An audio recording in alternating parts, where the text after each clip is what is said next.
Bonjour tout le monde. Pour poursuivre notre cours de l'économie générale pour la deuxième année baccalauréat sciences de gestion comptable, donc on va continuer sur la politique monétaire qu'on a entamée la semaine dernière dans la séance de cours au lycée et sur la vidéo qu'on a vue précédemment. Donc je vais continuer sur la politique monétaire. Maintenant, on va voir la politique monétaire, quels sont ses objectifs et quelles sont ses actions. Donc, à titre de rappel, dans la vidéo précédente, donc on a vu le système financier.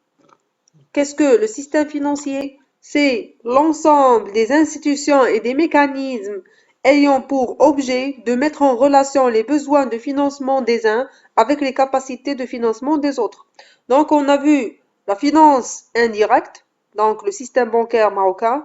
On a énuméré les différents intervenants dans le système bancaire marocain. On a dit qu'il y a Banque el Maghreb, les établissements de crédit, le Conseil national de la monnaie et de l'épargne, le comité des établissements de crédit, commission de discipline des établissements de crédit et les associations professionnelles. Puis on a passé à la finance directe.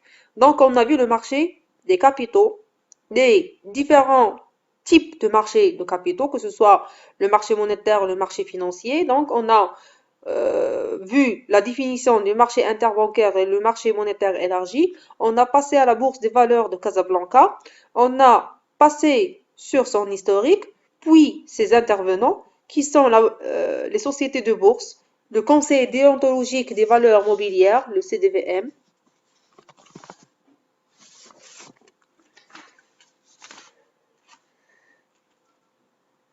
et les avantages de l'introduction en bourse. Donc maintenant, on passe aux actions et aux objectifs de la politique monétaire.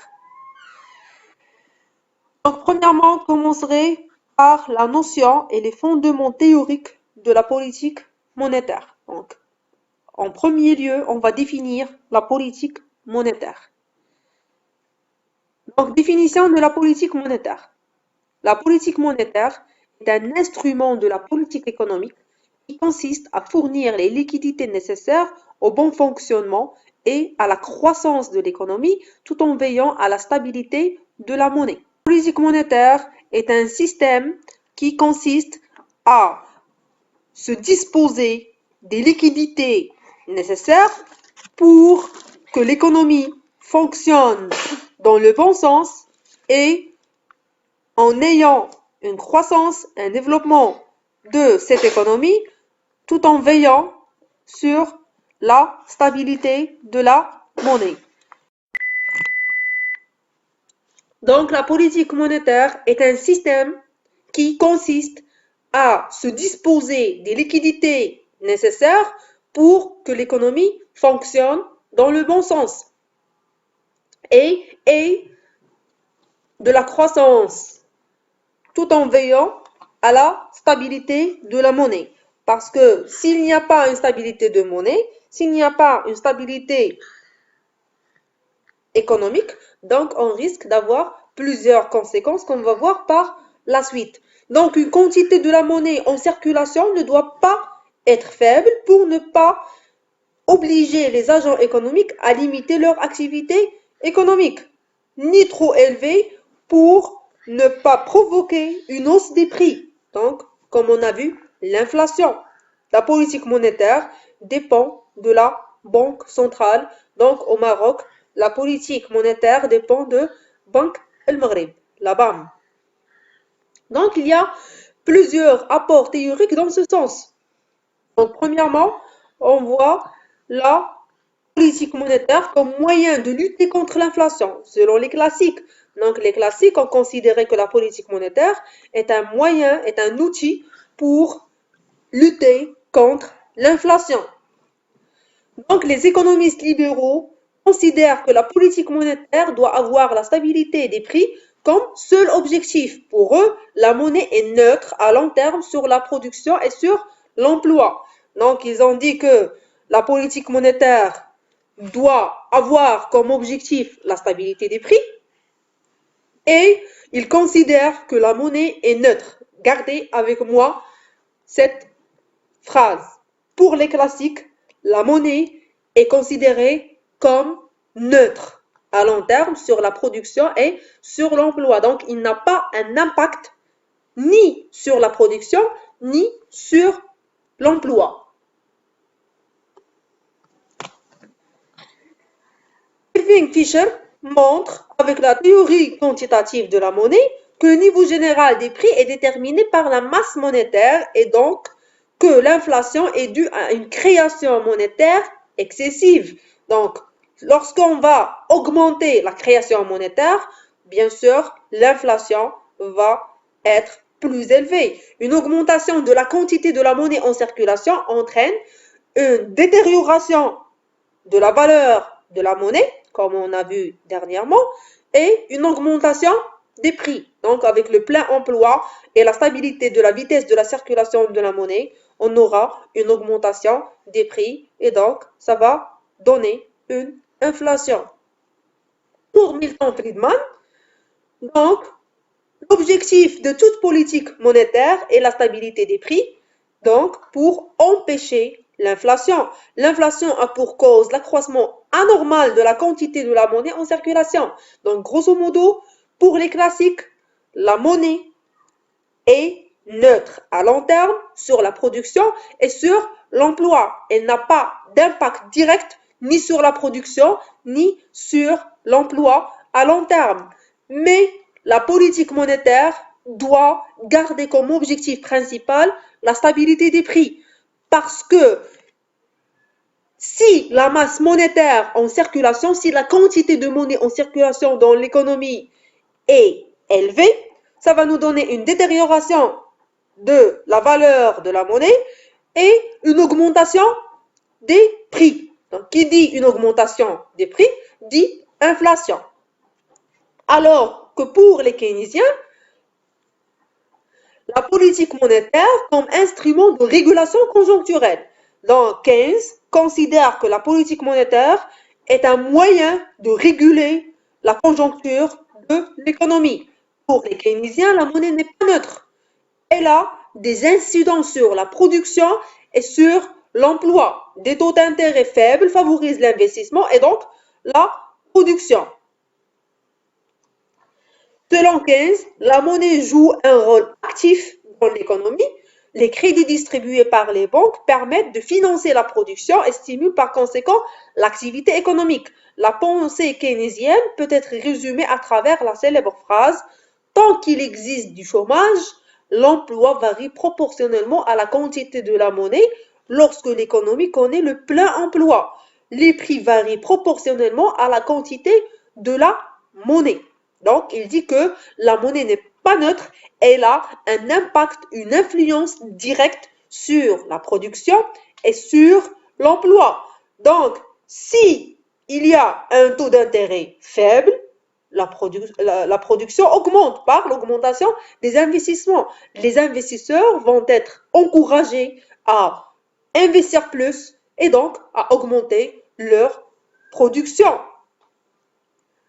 Donc, la monnaie joue un rôle très important dans la production et l'emploi. Donc, elle stimule par conséquent l'activité économique. Donc, il finance la production et donc, on va stimuler l'activité économique. Donc, la monnaie peut impacter la situation de l'emploi dans l'économie, soit par un plein emploi, soit par un sous-emploi. Soit elle va engendrer un chômage à cause de la diminution de la production, ou bien un plein emploi par le fait de favoriser la production. Donc, les prix vont varier selon la quantité de la monnaie, selon la masse monétaire qui est en circulation dans le pays. Plus la masse monétaire est élevée, plus on aura une augmentation de prix. Moins on a de masse monétaire, donc les prix seront plus stables. Donc, pour résumer, il y a deux apports théorique. L'apport des classiques, donc ils ont dit que la monnaie est neutre, dans la mesure où elle n'impacte pas à long terme ni la production ni l'emploi. Donc la politique monétaire doit avoir comme objectif la stabilité des prix. Parce que si on a une masse monétaire qui est élevée, donc il y aura une inflation. Alors que pour les keynésiens, la monnaie est un instrument de régulation conjoncturelle. Donc, si on considère que la monnaie n'est pas neutre, donc elle a des influences sur la production et sur l'emploi, donc via le taux d'intérêt. Donc on passera aux objectifs de la politique monétaire. Donc, quels sont les objectifs de la politique monétaire? Donc on trouve des objectifs finaux et des objectifs intermédiaires. Pour les objectifs finaux, ils relèvent du carré magique de Caldor. Donc, ils sont 4 objectifs. Donc, la croissance économique, la stabilité des prix, la réduction du chômage et la réduction du déficit extérieur. Donc, je répète, les objectifs finaux de la politique monétaire sont la croissance économique, la stabilité des prix pour maîtriser l'inflation, la réduction du chômage et la réduction du déficit extérieur engendré par la balance commerciale. Puis, on trouve des objectifs intermédiaires, donc des objectifs qui nous permettent de réaliser les objectifs finaux. Donc, le taux d'intérêt. Donc, les autorités monétaires fixent un niveau souhaitable pour les taux d'intérêt. Donc, on peut agir sur le taux d'intérêt pour atteindre un objectif final. Donc, les taux sont normalement déterminés selon la loi de l'offre et de la demande sur le marché monétaire. Donc, comme on a fait dans le premier chapitre du marché, donc le taux d'intérêt est le résultat de la loi de l'offre et de la demande sur le marché. Donc, si l'offre est élevée, la demande est faible, donc le taux va diminuer. Et le contraire, si l'offre est faible et la demande est importante, donc le taux augmente. Mais la Banque centrale, qui est un acteur très important sur le marché monétaire, peut orienter le taux d'intérêt. Donc, suite à des décisions spéciales, suite à des objectifs, la Banque centrale, Banque du Maghreb, la BAM, peut intervenir pour fixer le taux d'intérêt selon la situation. Donc, deuxièmement, on trouve le taux de change. Les autorités monétaires peuvent utiliser les instruments monétaires pour atteindre un certain niveau de taux de change. Donc, on peut agir aussi sur le taux de change, que ce soit pour favoriser les exportations ou bien favoriser les importations. Donc, un pays peut rechercher une dépréciation de sa monnaie pour relancer les exportations, pour être plus compétitif sur le marché international. Donc, on va déprécier notre monnaie pour avoir plus d'exportation. Et au contraire, on peut apprécier notre monnaie pour baisser les prix des importations. Et ainsi de suite. Donc, il y a l'évolution raisonnable de la masse monétaire qui porte sur l'évolution des agrégats monétaires, c'est-à-dire les différents indicateurs de la masse monétaire qu'on a déjà vus. Donc, les autorités monétaires fixent un taux de croissance pour l'augmentation annuelle de la masse monétaire. Durant l'année, les autorités monétaires vont utiliser des instruments appropriés pour que la masse monétaire ne dépasse pas le niveau fixé. Donc, ce sont les objectifs intermédiaires de la politique monétaire. Je répète, les objectifs intermédiaires de la politique monétaire, donc les éléments sur lesquels on va agir, ce sont le taux d'intérêt, le taux de change et l'évolution raisonnable de la masse monétaire pour garantir un ou bien plusieurs objectifs finaux tels que la croissance économique, la stabilité des prix, la réduction du chômage ou la réduction du déficit extérieur. Donc, quels sont les types de la politique monétaire? On trouve deux types de politique monétaire. Le premier type, c'est une politique monétaire expansive. Le deuxième, c'est la politique monétaire restrictive. Donc, la politique monétaire expansive, donc, comme son nom l'indique, donc son objectif est la relance de l'activité économique, la relance de la consommation et la relance de l'emploi. On cherche à favoriser la consommation et donc relancer l'emploi et relancer l'activité économique du pays. À travers quoi? Via quels moyens? Par la baisse des taux d'intérêt. Comme on sait, la baisse du taux d'intérêt va favoriser les agents économiques à consommer, à investir et donc ça va augmenter la production, augmenter l'emploi, diminuer le chômage et donc relancer l'activité économique. Donc, ce sont les effets. Donc, hausse de la consommation, hausse de l'investissement, baisse du chômage conjoncturel, baisse du taux de change. Donc, il y a un risque d'inflation et la stimulation des exportations.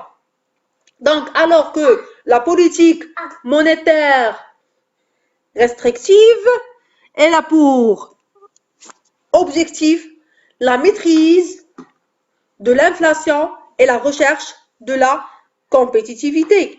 Donc, on cherche à restreindre l'activité pour maîtriser le taux de l'inflation via la hausse des taux d'intérêt. Donc, s'il y a une hausse de taux d'intérêt, la consommation va baisser, l'investissement va baisser, et donc, il y a une maîtrise de l'inflation. Donc, les effets sont la baisse de la consommation, la baisse de l'investissement, la hausse du chômage conjoncturel, parce qu'on n'a plus intérêt à investir, et donc la production va diminuer et le chômage va augmenter, mais on va maîtriser l'inflation. Il y a une augmentation du taux de change et la baisse des exportations. Donc, ce sont les deux types de politique monétaire qui existent. Donc, la politique monétaire ou bien la Banque centrale adopte telle ou telle politique selon la situation économique dans telle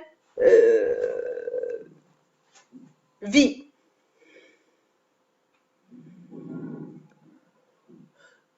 Donc, selon la situation économique où elle se trouve. Donc, on peut adopter une politique monétaire expansive pour relancer l'économie, pour relancer la consommation et l'emploi, comme on peut adopter une politique monétaire restrictive pour maîtriser l'inflation et avoir un niveau de stabilité de prix. Maintenant, on passe aux actions de la politique monétaire. Donc, il y a des actions à objectif interne et il y a des actions à objectif externe. Donc, premièrement, les actions à objectif interne. Première action, action sur les liquidités bancaires, sur la réserve monétaire. Donc, les réserves obligatoires sont des dépôts non rémunérés que chaque banque doit effectuer sur son compte à la banque centrale. Donc, c'est Banque El Maghreb. C'est un compte bloqué d'avoir en monnaie banque centrale. Les taux de réserve obligatoire peut augmenter et limiter la création monétaire, ce taux peut aussi diminuer et entraîner l'augmentation de la masse monétaire. Donc, on va agir sur les réserves. Donc, les banques doivent disposer des réserves qui sont obligatoires leur taux est fixé par la banque centrale. Donc, par exemple, chaque banque va avoir, par exemple, un montant bloqué dans la banque centrale comme réserve obligatoire. Donc, ces avoirs en monnaie sont bloqués et les taux appliqués par Banque du Maghreb peuvent augmenter. Donc, si on va augmenter le taux de réserve, donc on va limiter la création monétaire. Si on va diminuer le taux des réserves, on va entraîner l'augmentation de la masse monétaire. Donc, si la Banque centrale détient plus de réserves pour les banques, donc elle va limiter la création monétaire. Si il détient moins, donc la masse monétaire va être plus élevée.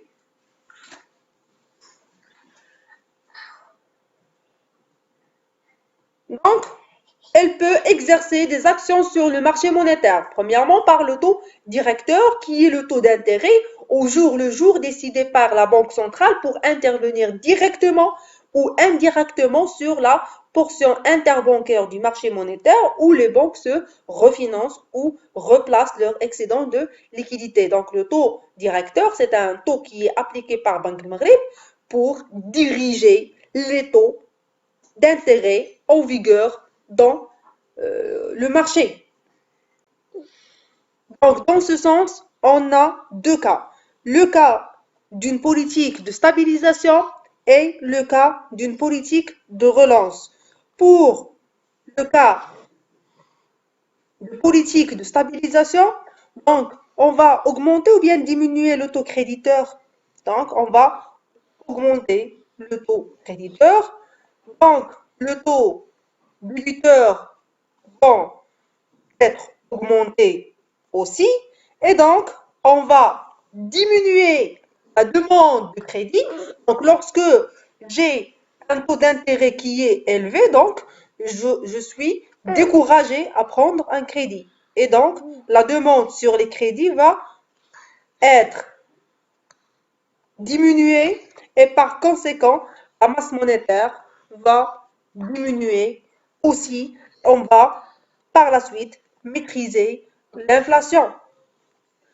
Donc, dans le cas d'une politique de relance, on va diminuer le taux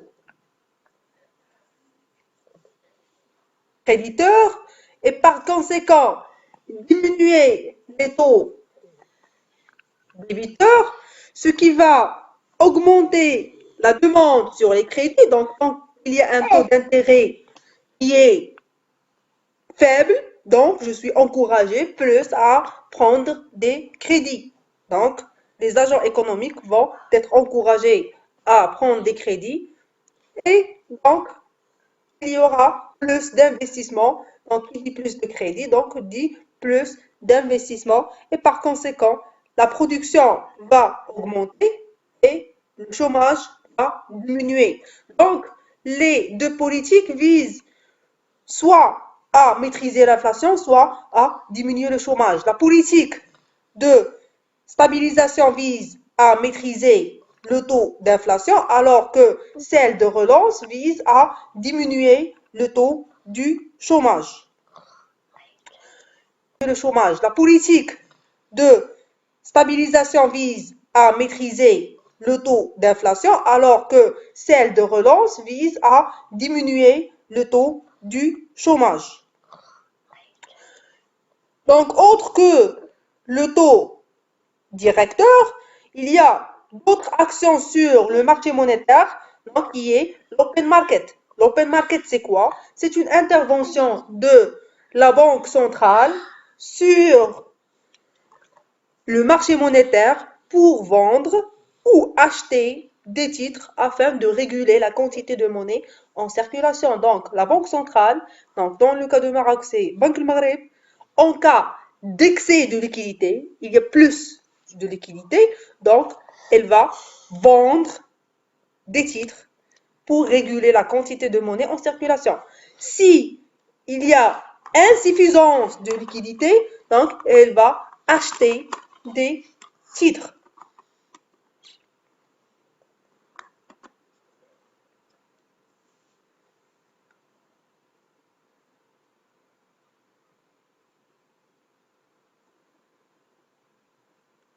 Donc, les élèves s'interrogent toujours sur ce mécanisme, donc il ne comprend pas pourquoi un excès de liquidité va entraîner une vente des titres et, une situation d'insuffisance de liquidité va entraîner l'achat des titres.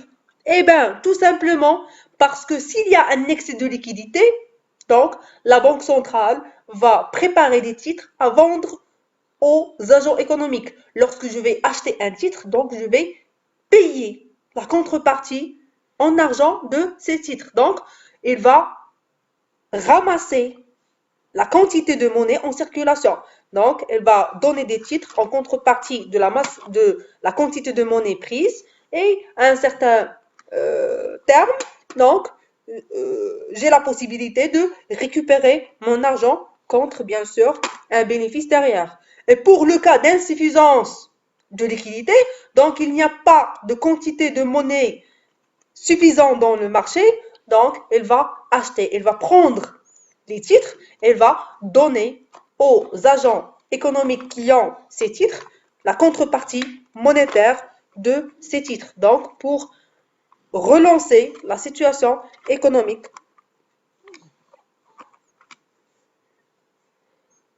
du pays. Donc, une autre action, c'est le réescompte. Le réescompte, donc, c'est une opération qui consiste pour une banque centrale à acheter un effet de commerce avant son échéance à une banque ou à un organisme financier qui l'a déjà escompté, en remettant le montant de la créance, déduction faite du taux d'escompte officiel appelé taux de réescompte et fixé par la Banque centrale. Le réescompte est utilisé par les banques pour se refournir en liquidité auprès de la Banque centrale. Donc, le réescompte, c'est le fait que la Banque centrale escompte une deuxième fois les effets de commerce reçus par les banques. Donc, si je pars à la banque, je vais négocier, je vais vendre un effet de commerce à la banque contre, bien sûr, des ajouts. Donc, les banques vont attendre l'échéance. Et ce mécanisme de réescompte, c'est le fait que les banques ne vont pas attendre l'échéance, ils vont réescompter ces effets de commerce reçus à la Banque centrale. Ils vont revendre une deuxième fois les effets de commerce à la Banque centrale pour recevoir leur argent et la Banque centrale qui va attendre l'échéance des effets de commerce en question. Si le taux de réescompte est élevé, les banques ne seront pas incitées à réescompter les effets de commerce auprès de la banque centrale. Donc, elles limiteront l'escompte des effets de leurs clients. Donc, si le taux adopté par la banque centrale de réescompte est élevé, donc les banques n'ont pas intérêt à réescompter les effets de commerce. Donc, ils vont payer des frais supplémentaires pour le réescompte des effets de commerce.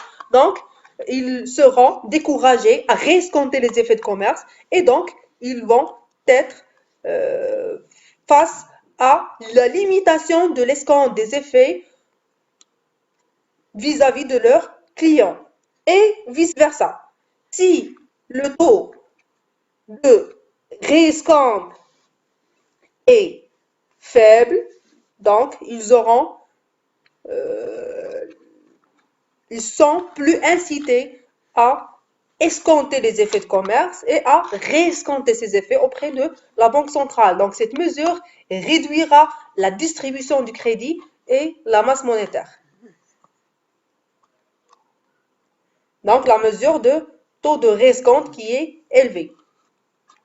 Donc, ils seront limités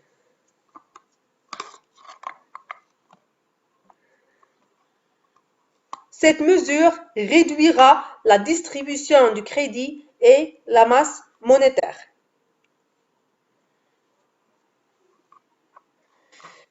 Une autre action sur le marché monétaire qui s'appelle les swaps de change. Donc, c'est une double opération de change dont l'une est faite au comptant et l'autre à terme. Ainsi, on aura achat ou vente au comptant contre une vente ou achat à terme de devises. Donc, si une personne détient des devises dont il n'a pas l'utilité immédiate de les utiliser, le swap de change lui permet d'échanger temporairement ces devises contre des dirhams, contre d'autres devises, tout en ayant la certitude de pouvoir refaire l'opération inverse à une date et à un cours déterminé par avance. Donc, le swap de change constitue une source de financement en attendant l'utilisation des devises et dispense le détenteur de devises de recourir à tout autre type de financement comme il permet une couverture contre le risque de change. Donc, cela consiste à quoi? Donc, pour faciliter les choses, les swaps de change. Donc, j'ai des devises. Je détiens par exemple l'euro.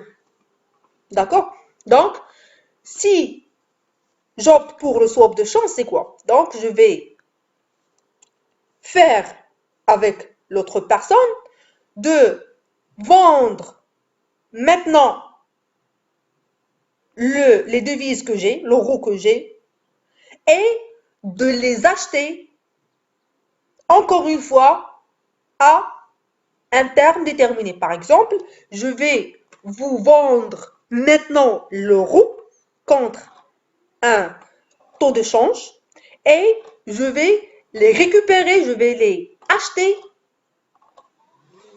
une autre fois, par exemple, la fin du mois, contre un taux de change déterminé à l'avance. Donc, je vais par exemple vous vendre à 11 dirhams l'euro maintenant et je vais l'acheter à 11 dirhams la fin du mois, par exemple. D'accord? Donc, si je prends l'argent maintenant, donc je vais me débrouiller, donc je vais avoir de la liquidité maintenant, tout en gardant la possibilité d'acheter des devises à la fin du mois avec un taux de change qui est connu d'avance. Et vice-versa. Donc, peut-être que je vais acheter maintenant et va revendre par la suite.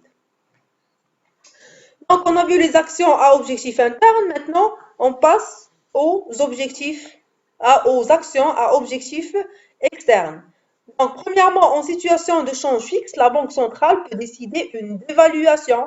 C'est une décision officielle des autorités monétaires dans un système de change fixe à diminuer la valeur de la monnaie nationale par rapport à un étalon de mesure, par rapport à l'or ou bien autre monnaie, ou une réévaluation, le contraire, opération contraire, c'est augmenter la valeur de la monnaie nationale par rapport à un étalon de mesure, une autre monnaie, de la monnaie nationale. Donc, si on a un système de change fixe, donc on a vu cela dans le marché de change,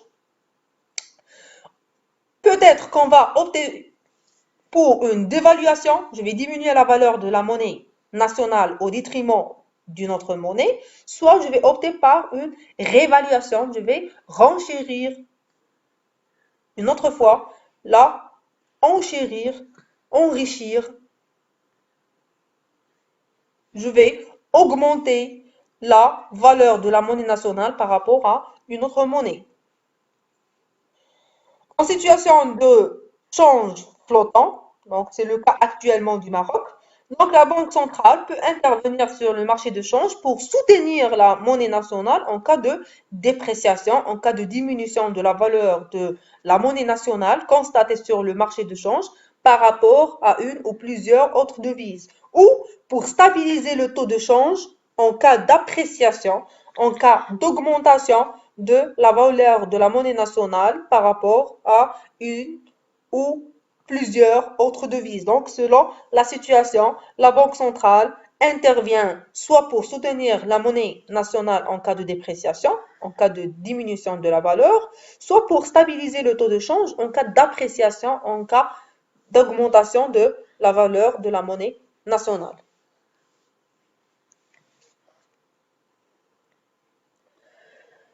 Il y en a d'autres instruments de la politique monétaire qu'on peut exigé.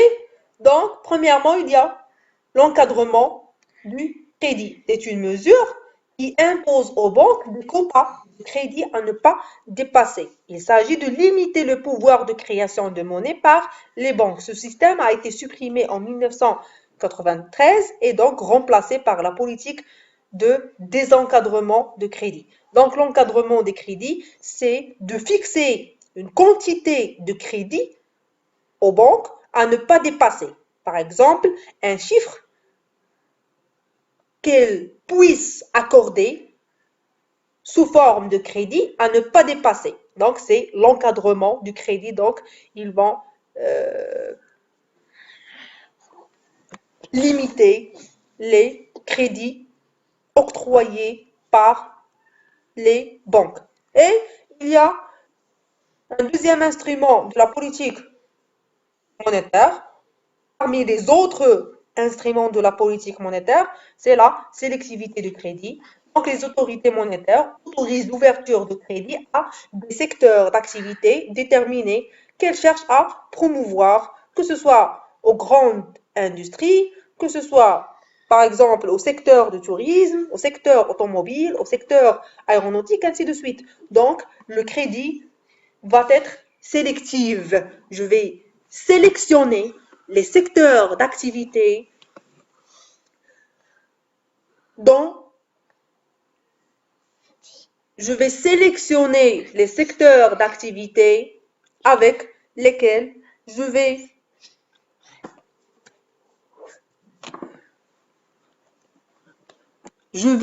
sélectionner les secteurs d'activité qui vont bénéficier des crédits.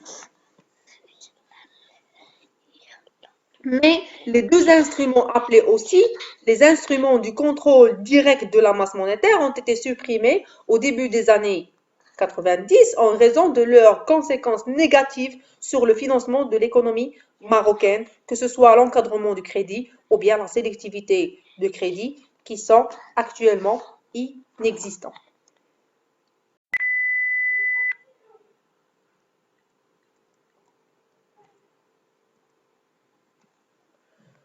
Donc, on passe aux instruments d'intervention de Banque du Maghreb qui peuvent être regroupés en des opérations à son initiative et des opérations à l'initiative des banques.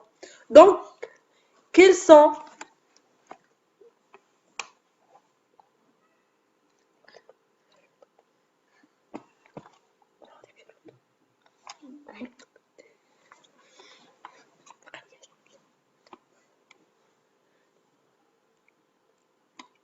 à partir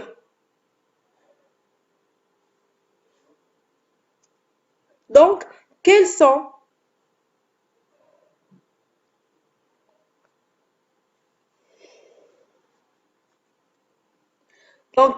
les instruments d'intervention de Banque du Maghreb? Donc, les instruments d'intervention de Banque du Maghreb peuvent être regroupés en des opérations à son initiative et des opérations à l'initiative des banques.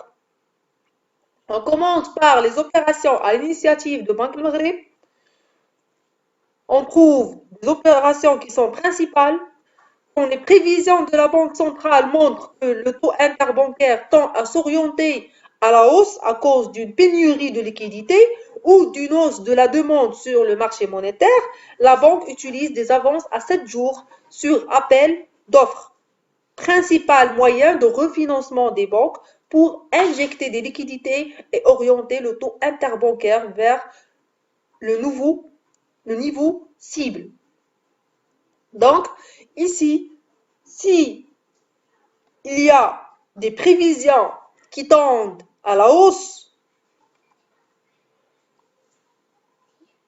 des taux interbancaires à cause d'une pénurie, une rareté de liquidités sur le marché ou à cause d'une hausse de la demande sur le marché monétaire, donc la banque centrale utilise des avances à 7 jours. Donc, elle va refinancer les banques pour 7 jours pour injecter les liquidités dans le marché et réguler le taux interbancaire. À l'inverse, de reprise de liquidité, donc il va prendre de liquidité à 7 jours sur appel d'offres, principal instrument de retrait de liquidité excédentaire, lui permet d'atténuer les pressions à la baisse du taux interbancaire en situation d'abondance de liquidité. Donc, s'il y a une abondance de liquidité, il y a trop de liquidité sur le marché, donc il va reprendre la liquidité à 7 jours pour réguler le marché. Il y en a des opérations de réglage fin. Ce sont des opérations d'open market qui consistent en des interventions à l'achat ou à la vente sur le marché secondaire des bons du trésor. L'achat ferme permet d'alimenter les banques en monnaie, banque centrale, alors que la vente ferme assure un retrait durable de liquidité. Donc, les opérations d'open market, ce sont des opérations d'achat ou de vente de bons de trésor sur le marché secondaire. Donc, si la Banque centrale va acheter les bons de trésor, donc elle va prendre les bons de trésor et va donner en contrepartie une quantité de monnaie aux banques pour les alimenter. Et au contraire, si elle vend les bons de trésor, elle va collecter la quantité de monnaie qui est la contrepartie de ces bons de trésor pour collecter la quantité de monnaie et assurer le niveau de liquidité voulu. Il y en a des swaps de change effectués pour des besoins de politique monétaire par voie d'appel d'offres ou de gré à gré, donc soit par appel d'offres, elle va faire une annonce concernant un appel d'offres et elle va collecter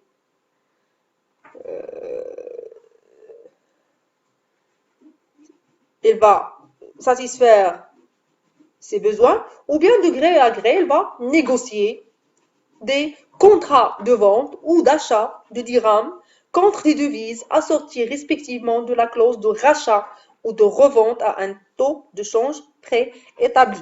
Donc, elle va opter au swap de change qu'on a vu précédemment.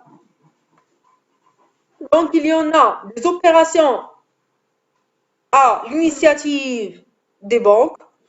Donc, certaines variations imprévues de la demande ou de l'offre sur le marché monétaire peuvent avoir lieu d'un jour à l'autre ou au cours d'une même journée. Ces variations peuvent se traduire par un écart justificatif entre le taux interbancaire et le niveau souhaité par Banque Maghreb. Ainsi, Banque Maghreb a mis en place des facilités permanentes donc, qui existent toujours à la disposition des banques afin de faire face à un besoin ponctuel de liquidité ou de placer un excédent de trésorerie. Il s'agit des avances à 24 heures et des facilités de dépôt à 24 heures. Donc, soit elle va faire face à un besoin ponctuel de liquidité, donc il s'agit des avances à 24 heures, ou bien de placer un excédent de trésorerie. Il s'agit des facilités de dépôt à 24 heures pour stimuler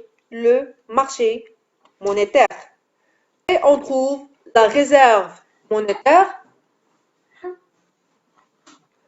La réserve monétaire permet à Banque el Maghreb d'augmenter les besoins des banques en monnaie, banque centrale. Banque el Maghreb impose à ce titre aux banques de conserver sur leur compte courant auprès d'elles une proportion de leur exigibilité. Donc, c'est ce qu'on a vu dans la réserve monétaire obligatoire. Donc, pour récapituler, l'intervention de Banque Maghreb sur le marché monétaire avec l'objectif d'influencer le taux interbancaire sont soit à l'initiative de Banque Maghreb, soit à l'initiative des banques. Donc, premièrement, on trouve la réserve monétaire. Donc, si on a une situation d'excédent de liquidité, donc on va reprendre de la liquidité à 7 jours à taux variable, ou on va proposer des facilités de dépôt à 24 heures, on va vendre des bons de trésor sur le marché monétaire ou bien on va vendre des devises. Donc, si il y en a un déficit de liquidité, on va faire des avances à 7 jours, on va faire des avances à 24 heures, on va acheter des bons de trésor sur le marché monétaire ou on va acheter de devises. Donc, ces opérations constituent des opérations principales, des facilités permanentes et ces opérations constituent des opérations de réglage fin. Donc, c'est tout pour ce cours. Donc, j'espère que la politique monétaire est claire. Donc, nous aurons à faire des exercices, des études de cas. On va travailler des cas des nationaux déjà passés pour pouvoir appréhender la politique monétaire et toutes ses composantes. Donc, rendez-vous pour un prochain cours. À bientôt.